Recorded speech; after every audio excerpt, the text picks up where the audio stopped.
येत्या 30 नोव्हेंबर 2023 रोजी गुरुवारी संकष्टी चतुर्थी आलेली आहे। या दिवशी भक्तिभावाने गणपती बाप्पांसाठी व्रत आणि उपासना केली जाते, आराधना केली जाते, जेणेकरून गणपती बाप्पांचे आशीर्वाद आपल्याला प्राप्त व्हावेत। सर्वप्रथम गणपती बाप्पांची पूजा केली जाते। जे कोणी व्रत करणार आहेत किंवा ज्यांचा उपवास असतो त्यांनी सकाळी लवकर उठून स्नानादी उरकून घरातली सर्व कामे उरकून घ्यावीत। यानंतर गणपती बाप्पांची छान अशी पंचोपचारे पूजा करून पाटावर त्यांच्या पूजेची मांडणी करून घ्यावी किंवा देव्हाऱ्यामध्येच त्यांची या पूजेची मांडणी केली तरी सुद्धा चालणार आहे।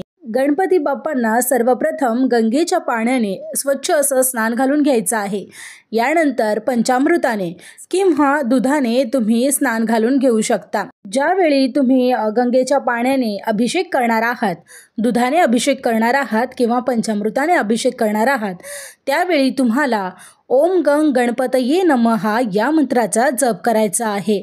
जर तुम्हाला अथर्वशीर्ष पूर्णपणे येत असेल तर तुम्ही त्याचं सुद्धा वाचन करू शकता, परंतु लक्षात ठेवा तुमचे उच्चार हे स्पष्ट आणि व्यवस्थित असावेत। चुकीचे अथर्वशीर्ष वाचू नका। किंवा मग तुम्हाला ते शक्य नसेल तर ओम गम गणपतये नमः या मंत्राचा साधा आणि सोपा तुम्ही जप केलात तरी सुद्धा चालणार आहे। यानंतर पुन्हा तुम्हाला गंगेच्या पाण्याने स्नान घालून गणपती बाप्पांची मूर्ती स्वच्छ करून घ्यायची आहे। ती स्वच्छ अशा कपड्याने पुसून मग तुम्हाला एका पाटावर प्रस्थापित करून घ्यायचे आहे। गणपती बाप्पांना आवडणाऱ्या दुर्वा किंवा जास्वंदाची फुले तुम्ही अर्पण करू शकता। गणपती बाप्पांचा आवडता नैवेद्य तुम्ही लाडू किंवा एखादा गोडाचा नैवेद्य जो तुमच्या घरामध्ये बनवला असेल तो दाखवलात तरी सुद्धा चालणार आहे।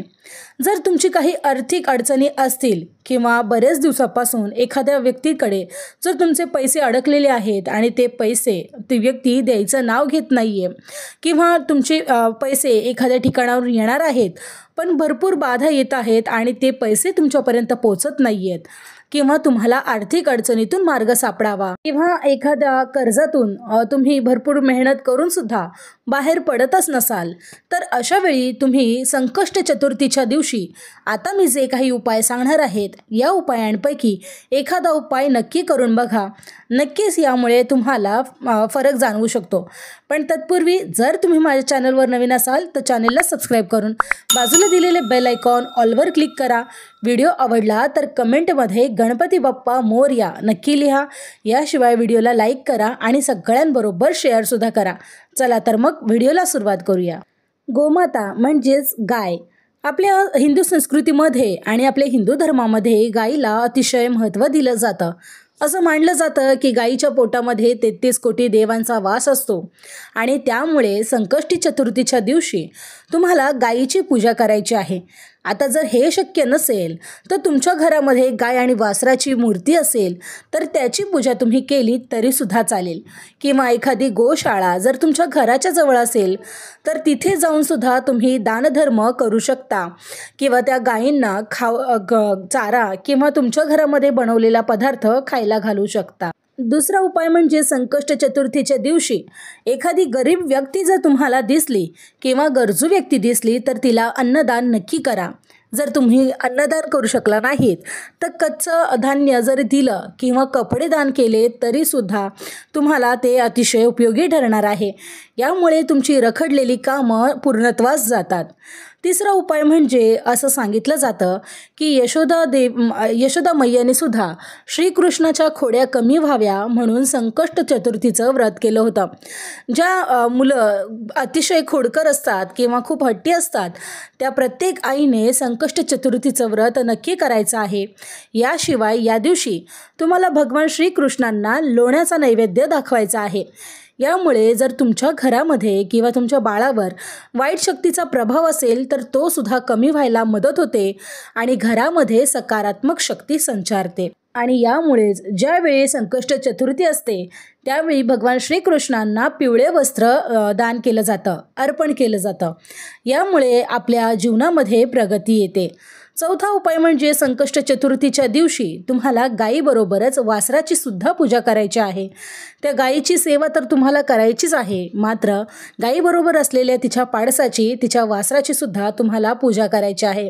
त्यामुळे आपल्या मुलगा जर बऱ्याच कालावधीपासून आजारी असेल आणि तो त्या आजारपणातून बाहेर निघत नसेल तर या उपायामुळे तुम्हाला त्याचे अतिशय चांगले लाभ मिळणार आहेत आणि तुमच्या मुलाचं आरोग्यसुद्धा यामुळे चांगलं राहू शकतं।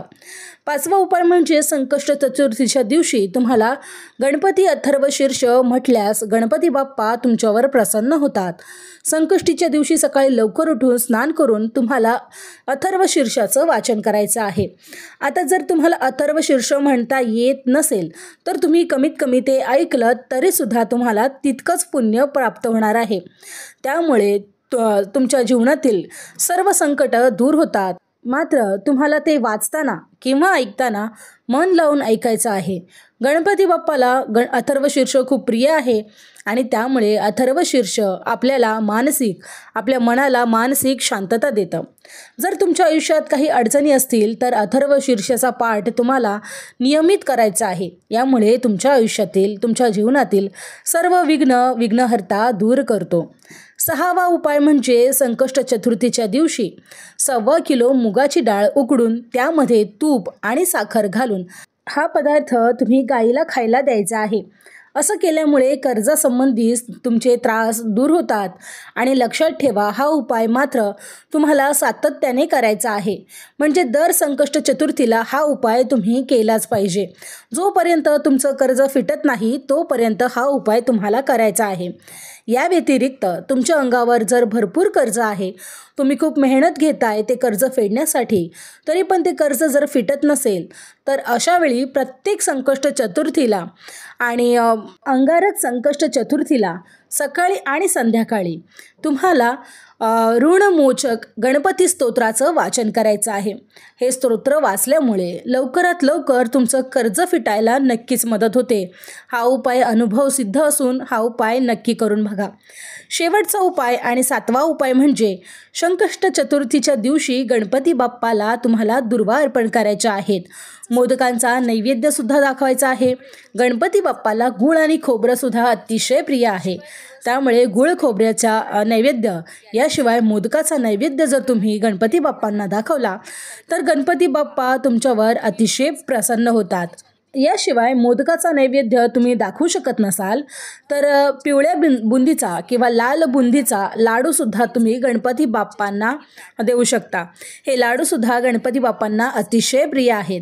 एक महत्त्वाची गोष्ट लक्षात घ्या, जर तुमच्या अंगावर फारसं काही कर्ज नाही आहे, मात्र थोडंफार कर्ज जर असेल तर तुम्हाला संकष्ट चतुर्थी, अंगारकी संकष्ट चतुर्थी या दिवशी ऋणमोचन महागणपती स्तोत्र वाचायचं आहे। मात्र तुमच्या अंगावर अगदी बरंचसं आणि भरमसाठ असं कर्ज झालं असेल तर तुम्हाला कर्जमुक्तीसाठी दररोज 3 वेळा गणपती बाप्पांना दुर्वा वाहायच्या आहेत आणि मग ऋणमोचन महागणपती स्तोत्राचं पठण करायचं आहे। संकष्ट चतुर्थीच्या दिवशी उपवास सोडताना तुम्हाला चंद्राला अर्घ्य द्यायचा आहे। घरात केलेला नैवेद्य चंद्राला देखील दाखवायचा आहे।